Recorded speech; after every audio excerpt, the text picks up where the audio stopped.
Hey, this is BJ. Thanks for listening to our show's podcast. If you're a fan of all things geeky, you should check out my other podcast, BJ Shea's Geek Nation. We have new episodes every day, and you can check it out at bjgeeknation.com. Your driver's license is important so you can get back and forth to work, get your kids to school, and back and forth to daycare. If your license has been suspended because you can't pay your tickets, you can't do any of those things. Let's talk about Chapter 13 bankruptcy. You may have heard that tickets cannot be discharged, but they can be dealt with in a Chapter 13 case. Why not come in for a free consultation?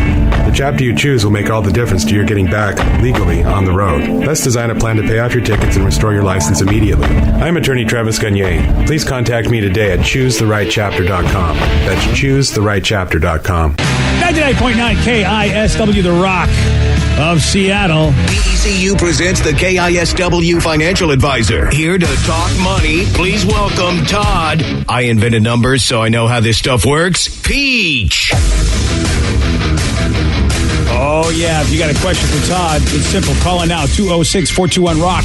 You can also text us at 77999. Todd, the good folks at BECU.org. And the cool thing about BECU, being a credit union, all you have to do is just live, work, or attend school in Washington State. And yes, you can be part of BECU. All the info at BECU.org. Todd's in the house, everybody. Yeah. There he Morning, is. BJ. Morning, Todd. How are you, sir? I'm good, thank you. Getting close to the holiday season, which, of course, we always have to talk about how do we get all the gifts, get everything everybody wants, and not go into the poorhouse, as they say. Yep.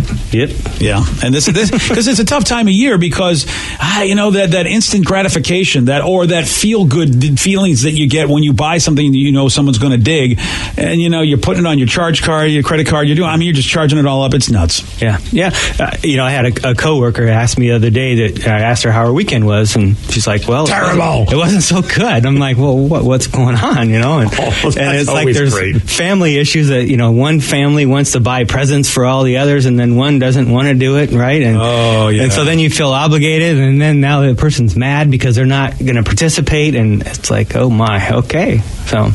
Yeah. It's just don't get presents for anyone. Problem solved. Well, but the problem is, and they want to buy presents, right? Yeah, and that so much drama. One does and one doesn't, and a lot of drama. But in the end, it's material things, right? Isn't it more time and hey, look, Madonna, this is what we need. Okay, we need our material things. Now, it's just all about how do you having moderation, in this season. A lot of us do it with our health, trying not to overeat, and then there is the other overspend. That's the other thing we've got to watch out in this season. I'm the worst with that because I just hate shopping, so I don't care what the price tag is if it gets me out of the mall quicker. So I'll be like, I just spent $300 on something. I could have probably done a better job and find something that was like $100. I would have had the same kind of results. I love seeing people like you when I worked in retail because I knew I could get you a really high priced item because I knew you hated being there. Yeah, whatever gets me out of that door quicker, I'm willing to pay more. Or just do what I do and Amazon it up. That's right. I haven't been to a mall in years. Oh, actually, I do like watching the chaos of people trying to park. So, I mean, I got to take the good with the bad. Fair. Yeah, see, I love the atmosphere of Christmas shopping in the mall. And like Vicky, though, see, I have no stress because I don't need everything from there anymore. Yep. So there are specific things I know I can get there, so there's not going to be a problem, whereas there's nothing worse than not being able to get what you want or seeing the person grab the last one. So Amazon has made it easier for me to actually enjoy the holiday season in the mall atmosphere. Mm-hmm. So you're not going to actually buy, you're going for an experience. I buy some things, but I don't have to buy everything because that's what kills you. He likes going to the mall to watch other people shop. Yeah. Well, or as you said, the chaos. Yes, the chaos. Yeah, the chaos is insane. And it's a thing my daughter and I like to do. We've been doing it for 20 years since we've been here. We always do a one day, in the holiday season, we go out and shop at the mall. And mostly now it's just for her because I, like Vicky, I buy everything's already purchased me. I'm all done. 206-421-ROCK. Text us at 77999. It's Todd from BECU. James in Tequila, you are on the Rock. What's up, guys? What's up, James? You got a question for Todd? I do, yeah. So about 3 days ago, my wife got a letter in the mail saying she just inherited about $900,000. Is it real? Cousin James, I've been trying to find you. Does she need a new best friend? So yeah, she does. No, I'm her best friend. So she need a new husband. Yeah, Does she want a wife? No, definitely. She does not need a new husband. No. Vicky wants to know if you're into polyamory because she can make that work for $900,000. James, welcome to Bottom Feeders in the Morning. She's all mine. So it's legit, James. It's not some Nigerian prince. This is really $900,000. He died, and he left it to her. Totally legit. All right. Well, he left half of it to her sister and half of it to her. Okay. So it's all in a 401k. That's we actually have a meeting with Fidelity on Thursday tomorrow. But I'm curious about like inheritance taxes. I think it's in a pretty conservative fund right now on growth, but what kind of growth can you expect from that? Is there like an annual amount you can take out every year without paying a penalty? Kind of broad questions for you. But. Yeah, so Fidelity will be able to help you out, James, when you reach them, but you're going to roll that over into what's called an inherited IRA in your wife's name. And then when that comes over, then the IRS says, okay, this money needs to start coming out, so you're going to have to take required minimum distributions, your wife will, over her life expectancy of her. And again, Fidelity will help you out with that. And then within that shell, it depends how aggressive you want to be from an investment perspective. And again, they can help you out with that from a stock perspective, equities, bonds, etc. And really, I guess I would go into it and sit down with your wife and look at what are your goals? Where are you at today? Do you have an emergency fund? How about, do you own a home? Yeah. Do you already? We do. Okay. Yeah, we're about 12 years into a mortgage on a townhouse in Seattle. We both accumulated about $20,000 in credit card debt. Oh, damn. So I was thinking, like, should we pay that off right away? We're paying about 5% interest on that. Your credit card's higher than 5%. I can guarantee you. I'm sorry, you're right. It's about 11%. I was thinking about my car loan. Okay. Yeah, I like loan. I only owe like $500 on that, so that's almost done, thankfully. Yeah. No, so one of your goals is to get out of debt, get that credit card paid off, get that auto loan paid off, maybe start working on your mortgage after that. I don't know what you have for retirement out there, but so they'll help you with a plan. Now, of course, Todd is the angel on your shoulder telling you what to do. I'm going to be the devil on your shoulder. James, oh, boy. Have you thought about any big purchases when you found out you were going to have that much money? I'm just curious what's going on in your head when you realize, you know what I mean? That's a lot of money. God. I'm thinking about the very first thing I thought about was a new truck, but then I thought I'm happier just watching that money grow for now because I'm in my 30s. So I want to. James listens to us and see that be at least over $1 million. To you. Yeah, right. I might buy the truck, James. Get your face airbrushed on it too. Honestly, Todd, if anything ever happens where Steve comes into money, we need to put you in contact with his wife immediately so we can basically just do an end around on bypass. Steve. He'll blow the whole thing. Oh, I'm gonna have a grill. Yeah. I'll probably have tattoos on my face. Yeah, fur coats. No, you know. So Todd, so the question would be, obviously, if you can pay off your credit cards because that's high interest. And then, of course, there is the mindset of, do you pay off the house first or do you contribute to your retirement after, of course, you have an emergency fund and pay off the credit card debts and then maybe the car if you want to? What do you think you should do on that?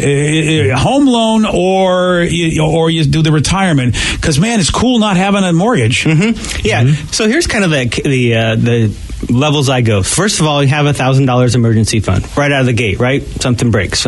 Secondly, get out of debt from your credit cards, your personal loans, auto loans, etc. Right? Third, make sure you're contributing at least 15% to your retirement. Right? So at least 15%. Younger, if you haven't saved it early on and you need to catch up, maybe it's a little higher than that. And then after that, now we can start working on paying down that mortgage. And then after you get your mortgage paid off, then now you have no debt, and then now it's all cream. Now you can start saving and investing outside of your retirement account. Buying trucks. Well, yeah, I guess. So, I mean, there'll be a time. That's why you do this, right? You do this. There'll be a time where you'll have all this liquid money and cash that you can buy that truck, and you'll be paying cash for it. You won't be getting a loan for it. Oh yeah, how great would that be? Just walk in with wads of cash and just put it down on the table. Like, I'll take one of those. Yeah, he was in his mid-30s, and say they get, I don't know. So there was, if it's half of $900,000, so you got $450,000. I don't know what they'll take out of them in taxes and all that, but let's just say they end up with $350,000, and they take take that and start growing it now, and in about 30 years, if they want to retire at 65, that $300,000 in 30 years, I mean, that's a great jump start for somebody. People don't usually have that kind of money. Huge. So it's called the rule of 72. You ever heard of it before? I don't know if I have. Okay. So on average, let's assume you get a 10% return. Your money will double every 7.2 years. Ooh. Okay. So 72. this is kind of give you an idea of how the power of compounding interest. So at 7.2 years, so that 350 now in 7 years is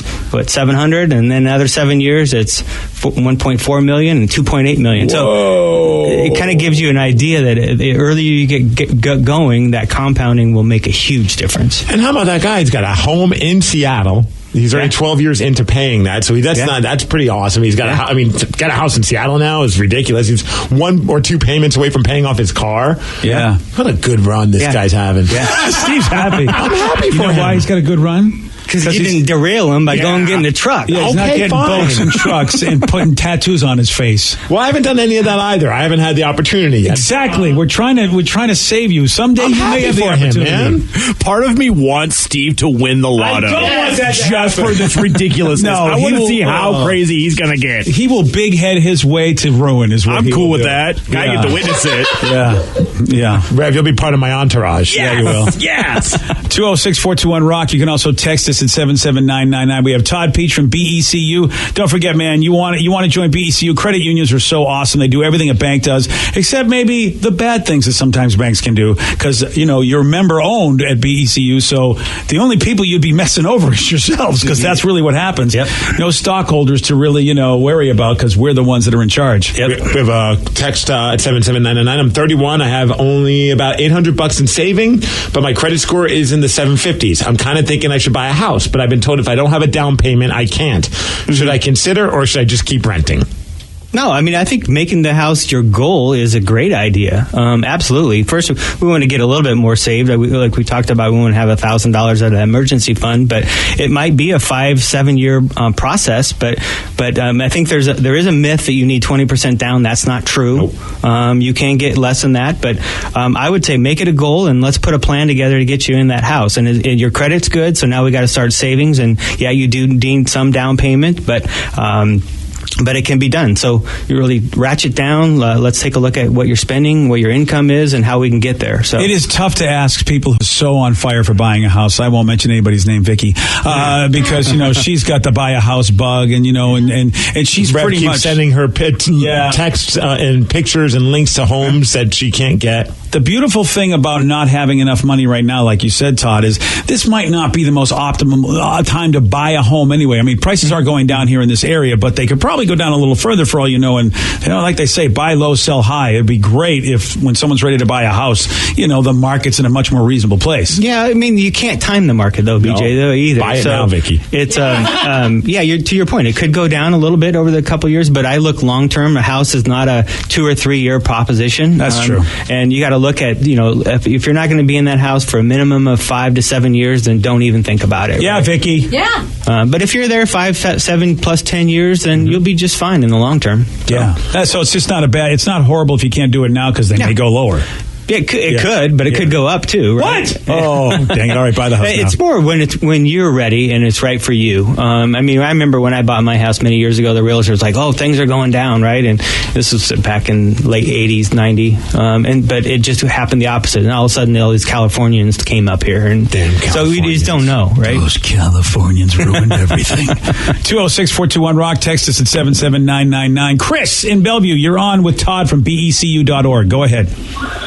Hey, Todd, question for you. So I have a 401k that doesn't match. What would be better, that or like starting a Roth IRA at age 46? I like the Roth, Chris, and you can do, I believe, $5,500 this year in the Roth.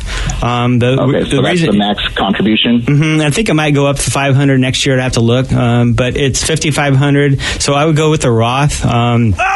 Does age have anything to do with that, though, Todd, when it comes to picking a Roth? But he's only 46. So that works. So 46 is still a good age to do a Roth. Still a good. And then the other benefit of the Roth is obviously the money is going to grow tax-free, right? But you don't have required minimum distributions when you get to be 70 and a half. So that Roth, that could be the last thing the money you touch. Yeah. You can get your principal out if you had a disaster or whatever. There's no withdrawal penalties of principal. There would be for interest until you're 60, but yeah, definitely go the Roth route, and then you can evaluate after you get that maximum. Are you married, Chris, at all? No, currently single, but the other thing I do have is I Vicky, have a pension. There's somebody else you can try to get money off of. Yeah, go ahead, Chris. Oh, okay. No, I do have a pension. So between the pension and the Roth IRA, you think that's pretty significant? Pensions are great. We would have to, run those numbers. I don't know what your pension. Who has a pension anymore? About 11% of people anymore. Amazing. It's good pretty for rare. You. Chris, good for you, dude. Yeah. Okay. Yeah, but Chris, if you're open to, happy to hook you up with somebody if they want to just kind of run some numbers. Email me. We kind of walk through what just evaluate where you're at and what your glide path is looking like today. Yeah, I like that. Happy to help you out. Glide path, is that a thing? Glide path. Oh, glide path. Yeah. Because I got to tell you, I want a glad path. Well, if you buy a truck, it's not a glad path. Do you want to know? By the way, you want to know when you're feeling old when they tell you not to invest in IRAs because you're too old that it won't work for you? In the Roth? The Roth. Yeah, that's you don't have time on your side anymore. Time's not on your side anymore. They're gramps. Just go ahead and do the normal. I'm like, oh, great. It's a very important text. Yeah. So it says, Todd, what's your favorite dish at Thanksgiving? Ooh. Actually, I'll say the day after Thanksgiving with turkey sandwiches. Yeah. Really? Yeah. I'm with you, bro. Loves the turkey sandwiches. Keep it simple. It's just slap a bunch of mayo on it, salt and pepper, turkey, bread, done. Yeah, and ranch dressing. Okay, thank you, Ray. Ranch dressing. No. What makes it? Danny, what is your problem? I'm just saying. God, I know. It'd be like, hey, are you thirsty? Like an iced tea? He's like, yeah, can you put some ranch dressing in it? Yeah, he's you guys a are obsessed with ranch dressing. Yeah, Dan, you love ranch dressing on everything. I mean, ranch dressing is fine, but I think I'd rather mayo on that turkey sandwich. Mayo, ranch, and gravy. Okay. I'll take cheese. Yeah. Jalapeno. Ooh, look at that. We had no idea. How about Thanksgiving proper? What's your favorite dish? Probably the garlic mashed potatoes. Oh, that's good. Do you like the pink stuff? Pardon me? With the cottage cheese and The ambrosia. Ambrosia. No. That's all right. It's more for me. There you go. I'm just trying to plan our Thanksgiving dinner. Listen, Rachel Ray, I think we're, hey, if you didn't get a chance to ask a question of Todd because Steve was talking about what he's doing for Thanksgiving, no problem. You can just go to KISW.com, scroll down. You'll see Todd's smiling face in a banner. He'll answer as many emails as possible. BECU is awesome because so many free services that you guys offer folks just for being members. What about the yams with the toasted marshmallow topping? No. Yeah. Why are we having? You're right. How do you not like maybe Todd and Danny ought to I'm get pretty together for plain Jane when it comes to that kind of stuff. I'm pretty Marshmallows magic in your mouth, man. Yeah. don't flag that. That's not that's an M&M, man. Yeah.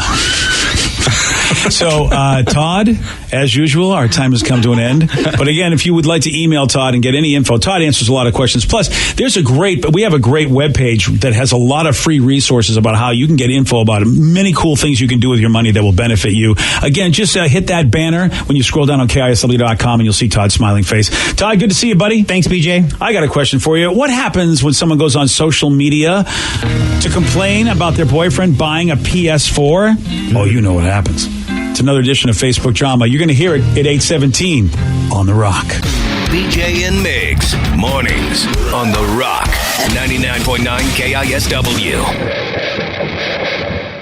99.9 KISW, The Rock of Seattle. Now it's time for Facebook Drama. And Facebook Drama. Oh, hey, there we are. Check. Working. And Facebook Drama is brought to you by Car Toys and BJ. Once again, this is our opportunity to point out the idiots that are on Facebook. Idiots. This is an actual Facebook post. The drama unfolds because of it, and yes, we are acting it out. So this time around, playing the role of the original poster will be you, BJ. You'll be Nikki. All right. Rev, you'll play the role of Vince. Sweet. Vicky, you'll be Tawny. Yay. And I'll play the role of Jeff. So the original poster, once again, is Nikki. So BJ, please take it away. I'm so angry! I could seriously punch the next person that looks at me wrong. Wow. Nikki, what's wrong? Don't hold that anger in. I'm here for you. My effing boyfriend just knows how to get under my skin. Oh, here we go. Hon, you shouldn't let him piss you off like this. What did he do? Money is tight. We are trying to plan a vacation, and he just wastes over $400 to buy a PlayStation for some dumb horse game. Oh, snap. He got himself that Red Dead Redemption 2. Nice. It's not nice. He just spent our money. It's my money, and why are you even bringing this up on Facebook? Don't worry what I do on Facebook. You did this behind my back. Hashtag pissed. Maybe I should worry more about what you do on Facebook, and you should know a thing or two and maybe I should know a thing or two about doing things behind my back on Facebook as well, like sending naked pictures to your old boss. Ooh. I bought a damn video game console. I'm not on your level of being a sneaky whore, so how about you just chill the F out and stop bitching about me on Facebook? Okay, well, so this got real awkward real quick. Hashtag that escalated quickly.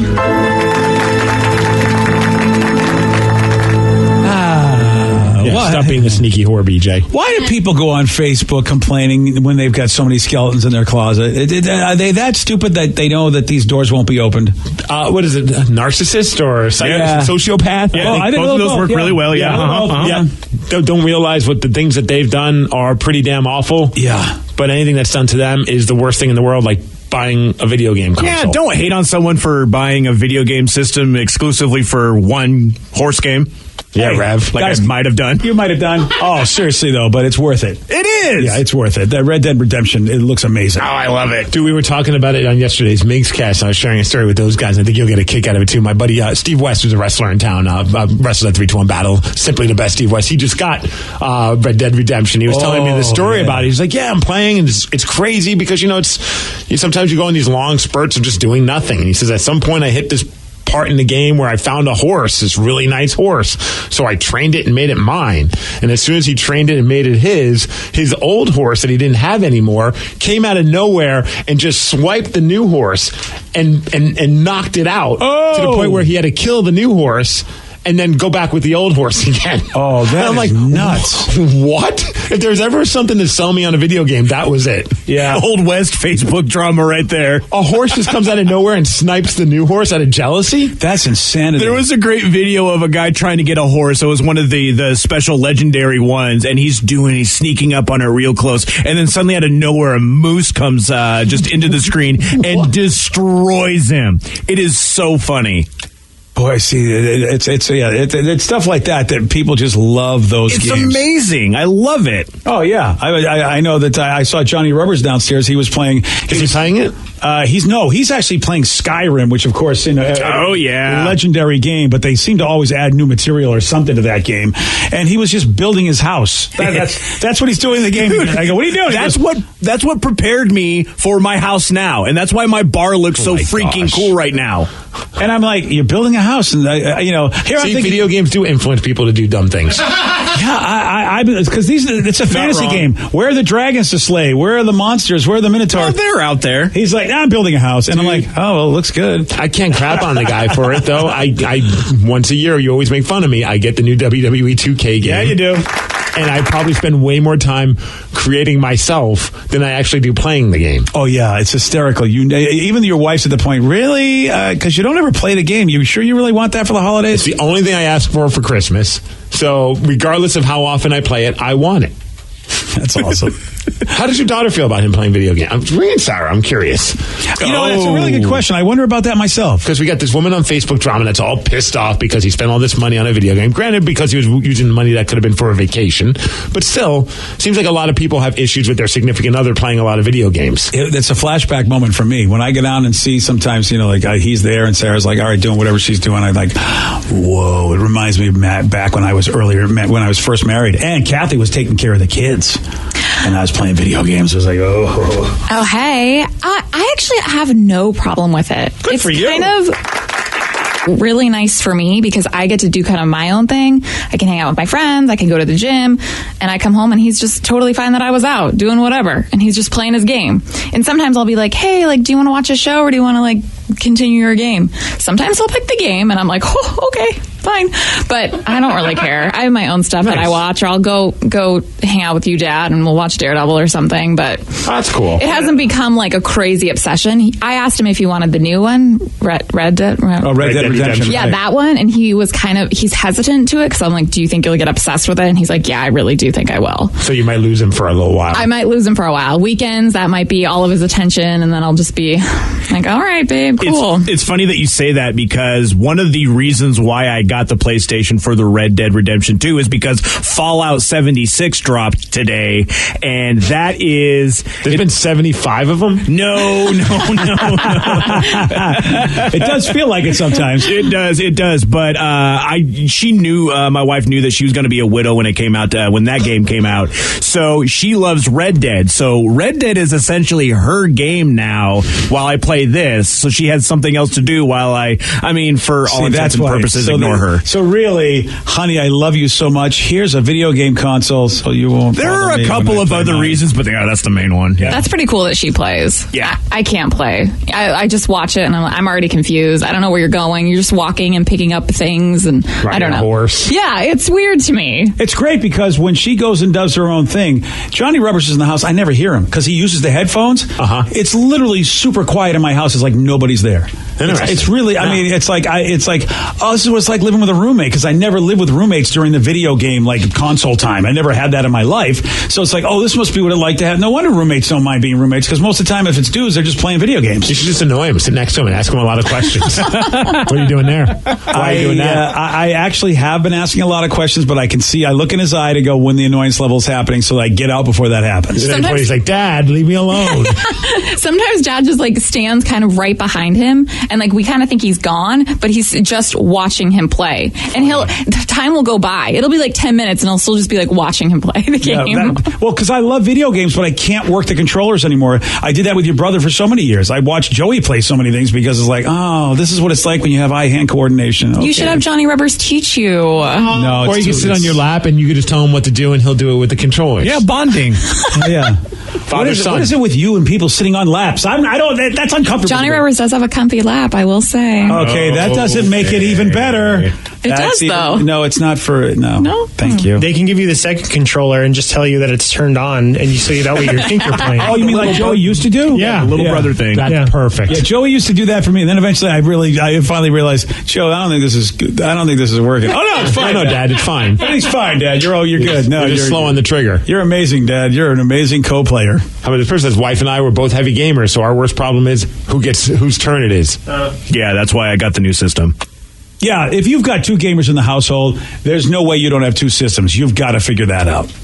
I mean, that's a must. That's a must. They don't have co-op play anymore. Like, you can't, like, split screen or anything or have, like, player one, player two. It's just not a thing anymore. Really? They don't do that anymore? No. The TVs have gotten bigger. You would think that would be, like, so awesome. You remember how you had the smaller TVs and trying to co-op play? Everything is online. If you're going to play with somebody, you're going to play with them across the world sort of thing. Good call. Yeah. Yeah, see, that's why you have to have multiple systems, multiple of the same systems. People always ask me why I don't play video games. In between the comic books and cons and everything else I do, I cannot afford, with money or time, to get into a video game, so I would never stop. I got obsessed with the Sims game, and that's just a simple game, and I would not stop playing it for like a year. Yeah, I get you, Vicky, because I could play computer games because they still use a mouse controller stuff. I could do PC gaming, but I don't want to go down that rabbit hole again. Yeah, I mean, I hear all these stories about Red Dead Redemption 2, and it makes me think, I should get this, man. This would be fun. And then I realize I'll have to buy the whole the PS4, and then get the game. So that's dropping over $400. Mm-hmm. And I'll probably get 2 hours into it and be like, there's no way you have the attention span to go through to play any of these games. Right. Fallout, Red Dead, none of these games. Fortnite, there's no way you could do it. On. I should go watch that instead. You should totally buy the console and get all this stuff, and then when you're done playing, I'll borrow it. Oh, good call. Oh, yeah, there we go. You can just give it to me. I said it first. And Vicky's willing to pay for it, Danny. Yeah. Granted, at a much reduced rate, but she's willing to pay. I'll throw in some tamales. It's fine. And wow, that just happened. $400 tamales. I don't know if you heard this story, Steve, because you know what? You are the music. You and Danny, everybody in the show loves music, but I look at you two guys as like the experts. And I don't know if you heard about this rock band called Threaten. Yes. How about that? I was reading about this story this morning before we started the show, and my mind was blown. I love these kind of stories. This is nuts. And this just goes to show you about social media, and really, should you believe everything you see or even know about numbers and analytics? Because this band is now accused of faking a huge social media following to land a European tour. The band got booked based on its social media following. And we know this in our world. I'm sure at your job as well.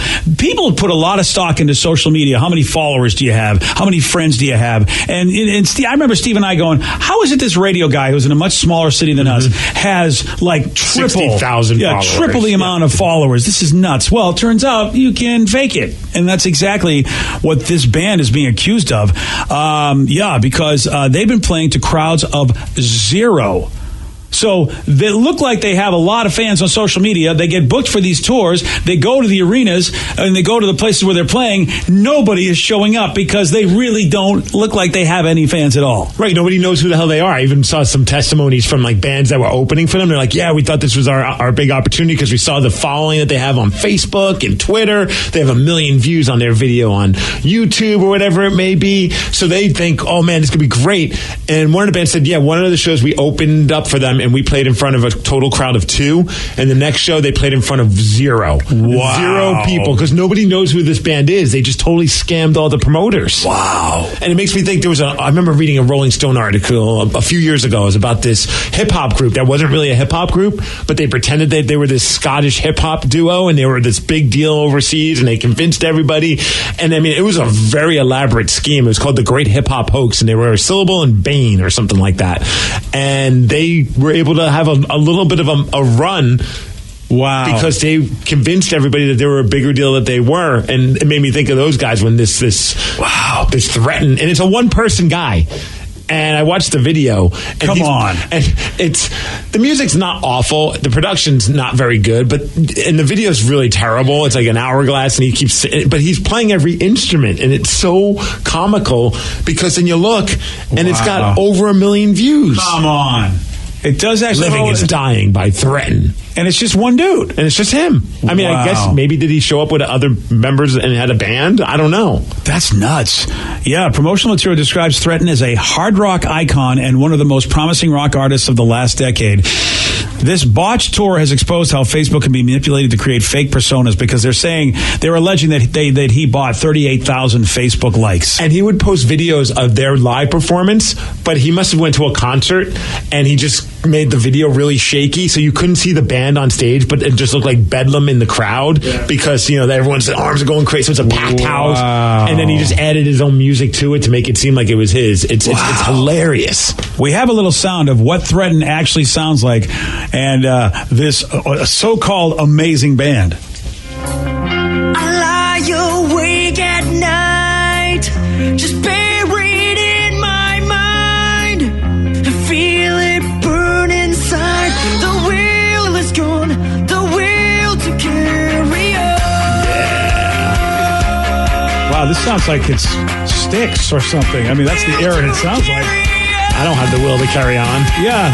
Does it sound like a Styx wannabe band? No, it sounds like Linkin Park watered down. Okay. Like in high school. I'll give you that.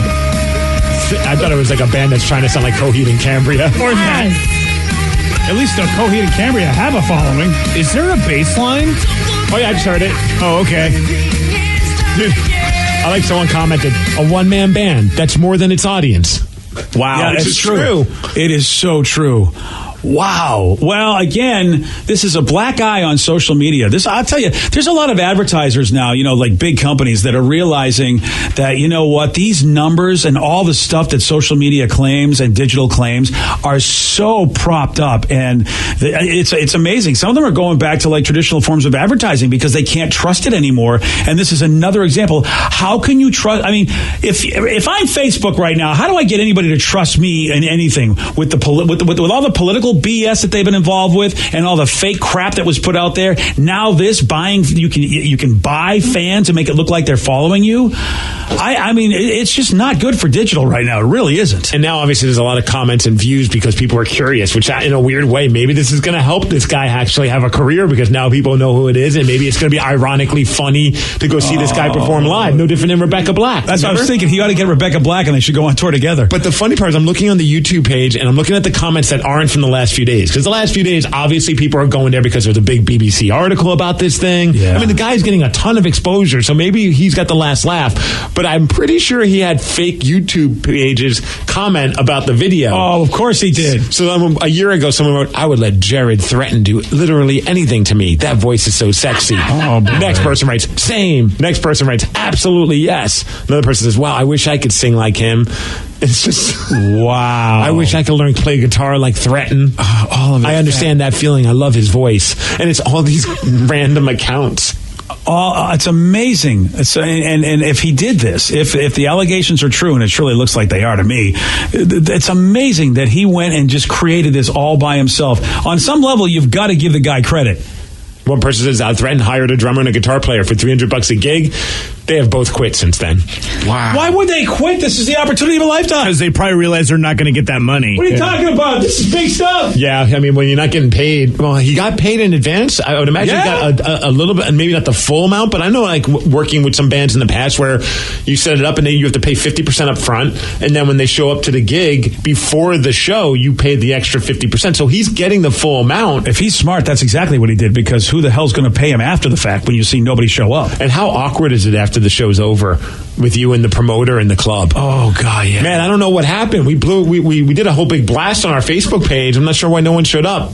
Yeah, I know, dude. Oh man, we had 30,000 marked going. Yeah, you know what? This is not good. Oh, dear Facebook. I think this is hilarious. This is so not good for you. I did find my Christmas present for Steve, though. Oh, it's a Threatened T-shirt. Yeah, it looks like he's in the video too. Yeah, it's the same. That's the same video where he's holding a picture frame and he's looking through the picture frame. Yeah, I'm buying that for you. I think that's soft style. I'll wear it. Yeah. I actually kind of. I do think that would be a great addition to your collection, Steve. Oh, it's sold out. Yeah, I'm sorry. Oh, of course it is. Is it really? It's out of stock. You probably made two of them. And they're probably made with like an iron-on patch. One for him and one for his mom. I so want uses this. it as a toilet rag. I so want this. I want this T-shirt. This guy's great. We got to get him for Pain in the Grass. Yeah. Dude, if Live Day wasn't so quickly coming up, I'd say let's book him for Live Day. You're absolutely right. Well, you're absolutely right. Oh, that would be so awesome. And at Live Day, Threaten. Yes. I got the wheel to carry you. Oh, that is a great idea. I think we could get him for Live Day. What's he doing? Bro, I think we could get him for a bag of potato chips. Yeah, I really do. Dude, I found a tweet from somebody, and she was saying that she got free tickets from the promoter, and there was only 2 people playing that show, and she felt so bad that she actually bought the T-shirt. Oh, she's the one. Yeah, that's the one why person. It's sold out. Yep. Let's see if we can get her number, see if we can get her T-shirt. Somebody says a lot of payments based on ticket sales, aren't they?